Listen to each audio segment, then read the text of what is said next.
కొల్లాపూర్ మండలం మొలచింతలపల్లికి చెందిన చెంచు గిరిజన మహిళ ఈశ్వరమ్మపై జరిగిన అత్యాచారం ఘటన అమానవీయమని డిప్యూటీ సీఎం బట్టి విక్రమార్క అన్నారు. హైదరాబాద్ నిమ్స్ హాస్పిటల్లో బాధితురాలు ఈశ్వరమ్మను కుటుంబ సభ్యులను పరామర్శించిన అనంతరం ఆయన మాట్లాడారు. మానవత్వం ఉన్న ప్రతి ఒక్కరూ తలదించుకునే ఘటన ఇది అని పేర్కొన్నారు. యావత్ సమాజం తీవ్రంగా ఖండించాలని అన్నారు.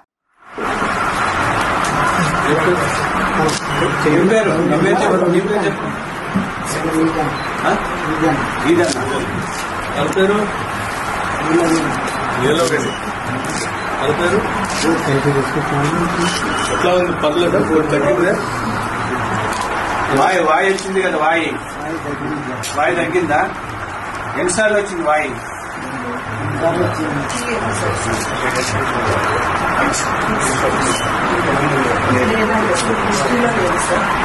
ఈసారి వచ్చింది 7 లక్షలు చూసాను. మరి అది కూడా 5 లక్షలు కానీ మరి చేయించాను. ఈజీ